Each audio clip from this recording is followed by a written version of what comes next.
শিশু সন্তানের কপালে কালো টিপ দেওয়ার বিধান কি?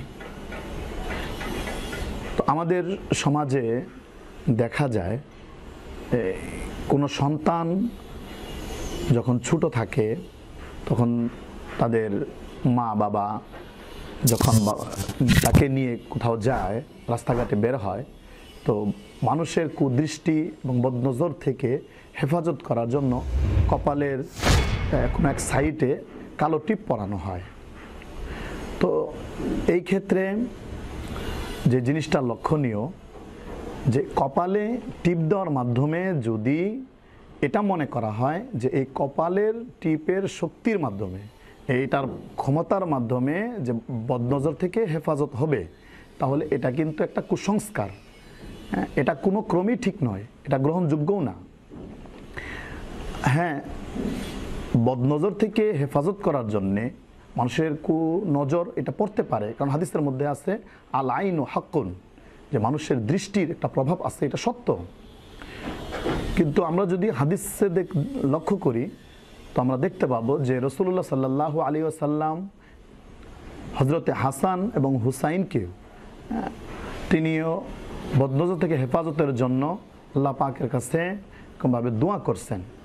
তো কোরআন এবং হাদিসে সন্তানকে বদনজর থেকে হেফাজত করার জন্য যে পদ্ধতি এবং রীতিনীতি আমাদের সামনে আল্লাহ রাব্বুল আলামিন রাসূলুল্লাহ সাল্লাল্লাহু আলাইহি সাল্লাম উল্লেখ করেছেন, সেগুলো অনুসরণ করা আমাদের জন্য উচিত আছে।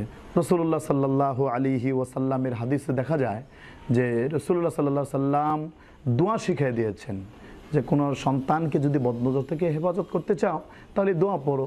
যে আল্লাহ রাসূল সাল্লাল্লাহু আলাইহি ওয়াসাল্লাম এভাবে নিজেও দোয়া পড়তেন যে আউযু বিকালিমাতিল্লাহি তাম্মাহ মিন কুল্লি শাইতানিন ওয়া হাম্মাহ ওয়া মিন আইনিন লাম্মাহ। এই দোয়া পড়ে পাঁচ সন্তানের গায়ে ফু দিতেন। এরপরে হাদিসের মধ্যে আসছে যে এই দোয়া পড়ে সন্তানকে ফু দিলে এরপরে এই সন্তানকে যেখানে নিয়ে যাওয়া হোক আল্লাহ তাআলা বদনজর থেকে হেফাজত করেন।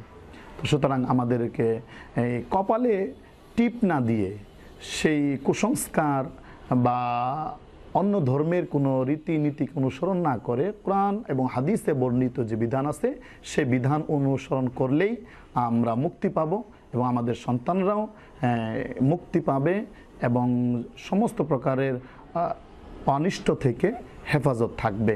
আল্লাহ তাআলা বিষয়টি আমাদের সকলকে অনুধাবন করে সঠিকটার উপরে আমল করবার তৌফিক দান করুন।